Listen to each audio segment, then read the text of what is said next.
Joining us now is Ana Navarro, a CNN political commentator and a Republican strategist who is supporting Joe Biden. Also with us, Scott Jennings, a CNN political commentator and former special assistant to President George W. Bush. Scott, before we dig into the RNC, I have to ask you about this remarkable audio from the president's sister, Marianne. She calls him cruel, someone with no principles. She says Donald is out for Donald, period. Now, this was secretly recorded, as we mentioned, by President Trump's niece, Mary, who has made her opinion of her uncle very clear. But what's your reaction to hearing this kind of language coming from the president's own sister?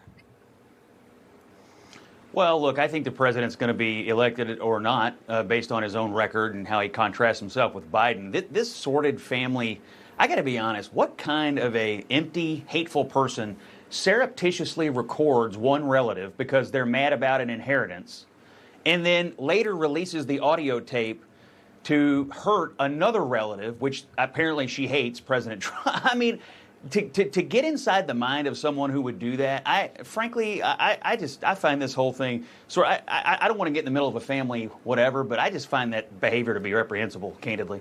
But what about what she says about the president? You know, he likes to criticize people who criticize him for not really knowing him. This is his own sister. Who knows him better? Yeah, look, I think Donald Trump's going to be reelected or not based on his record and based on how he's able to communicate his contrast with Joe Biden. It's not going to have anything to do with these audio tapes. By the way, Donald Trump has never tried to run on being, a nice person. Joe Biden's trying to run that contrast, so it plays into the Democratic frame. And what you're going to get out of the Republicans this week is a policy frame, I think. And so I'm not certain this is going to have a huge impact on the outcome of the election. To that point, Anna, you're certainly no fan of this president. But, if the Access Hollywood recording didn't matter in 2016, should this? Look, I don't think it's going to change one vote when it comes to his base. But I do think it could be something that influences and that affects the way that independents and disenfranchised Republicans like myself, who may be having a hard time. It's one thing to write in somebody. It's one thing not to vote. And it's another thing when you are a lifelong Republican to get yourself to vote for the other candidate, in this case for Joe Biden. Look, I think all of these type of things chip away at that resistance of not voting for Joe Biden. I think it paints a picture. She is supposedly a sister that he gets along with, that he has spoken about in the past in public. She's known him from the moment he was born. He's speaking, and the differences she's bringing up are not so much about policy. They are character flaws. Mm-hmm. Calling him phony, calling him cruel. That's so poignant.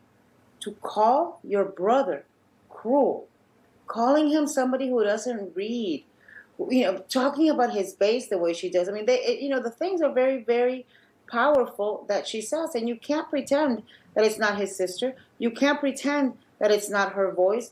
You can deflect. You can talk about his brother who unfortunately passed away. You can talk about how dysfunctional the family is. You can talk about, answer the question any other way. But at the end of the day, it is his sister who has known him for all 74 years of life that he's had on this earth, saying that he is a cruel, ignorant man who doesn't read and who he is a phony. Take it for what it's worth. We know she won't be speaking at the RNC, obviously, even though many other Trump family members will be. We've seen I'm not sure she'll be at Thanksgiving either. Yeah, well, that could be an interesting one to be a fly on the wall, right? Remove all the sharp objects from the table. Let's talk about the RNC, though, for a minute, and who is speaking or isn't. Also missing, notably, Scott, and this to you, because you served alongside the administration of George W. Bush, and he's not on the list. Dick Cheney's not on the list. Democrats had Obama, Clinton, Carter. Do you think Bush and Cheney will make an appearance, if you had to guess? No, I don't think so.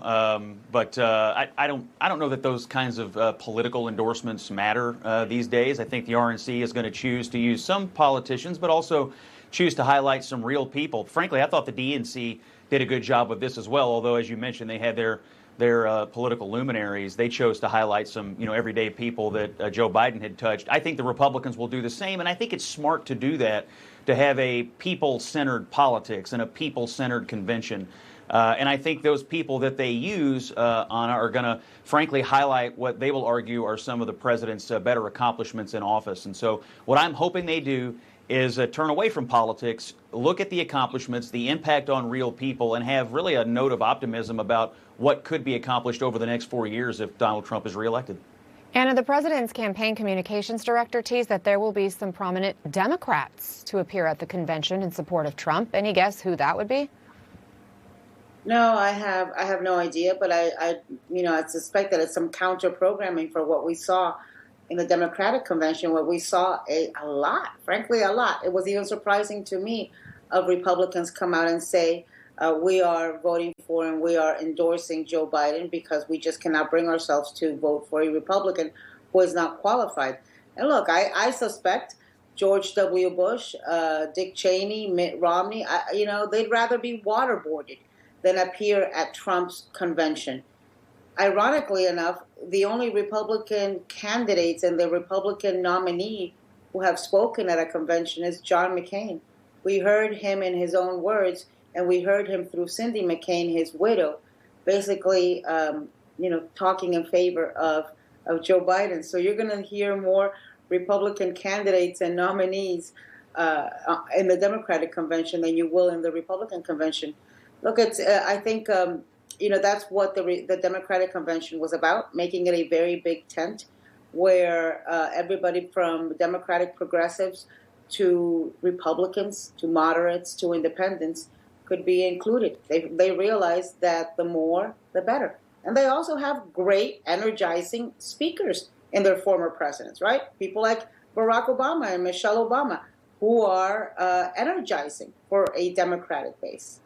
All right, Ana Navarro, Scott Jennings, thank you both for your thoughts, your perspective, and thanks for being here. Anna, please give your dog a little, belly rub for me. What a cutie pie! Is Chacha not the best dog? You know what? If I leave her outside the room, she'll have a fit at the door. But if I got her here, I think she is the most informed dog in the United States of America. She is listening.